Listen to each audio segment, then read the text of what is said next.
Sa mga katik vloggers, mga subscribers, bago sa luma, mga supporters, mga dumaan, dumalaw, bumisita sa channel, lahat ng mga viewers, secret viewers, at silent viewers, magandang araw. So ito yung time na busy kami, ano yan.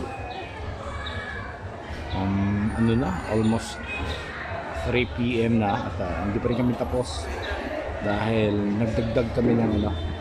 Yung titingnan yung nasa gitna, natupad na rin yung ano, yung akala ko hindi papansinin ng boss, yung kunting ano, nagsuggest lang naman ako, yung nasabi ko nakarang video na kung pwede mas maganda lalagyan sa gitna ng isa pang mas maliit. Ayan siya, naging tatlo na siya. Ayan, kung tatlong story na yung ilaw natin. Ayan siya.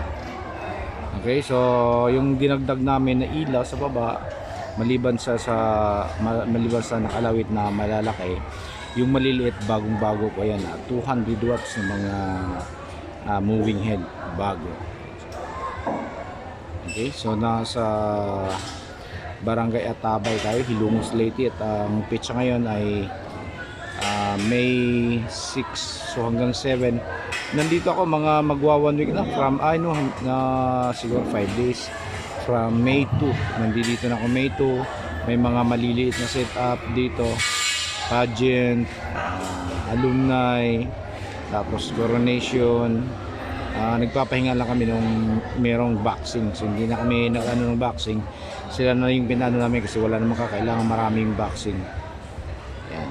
Okay. So lapitan natin para makita niyo yung bagong ano natin, ano. Yung Spider-Man namin, busy pa. Okay, so itong linya na to na ititest na yan. Ayan, ito patuloy pa rin tinitest yung sa kabila. Ayan, kita nyo yung kumikislap-kislap, kurap-kurap ng mga ilaw. So ito wala pa, hindi pa na ititest to. Ayan, itong linya na to hindi pa na ititest yan. Tapos ito yung nasa gitna, tingnan nyo ng maigi. Yung mga bago namin, yung maliliit, 200 watts. So ngayon pa lang namin gagamitin yan eh. Pilit silang piraso ba to? Isa, so mga 10 piraso yata. Okay, so hanggang dito na lang muna tayo. Medyo maingay pa yung background natin. So maraming salamat, God bless, at bye bye.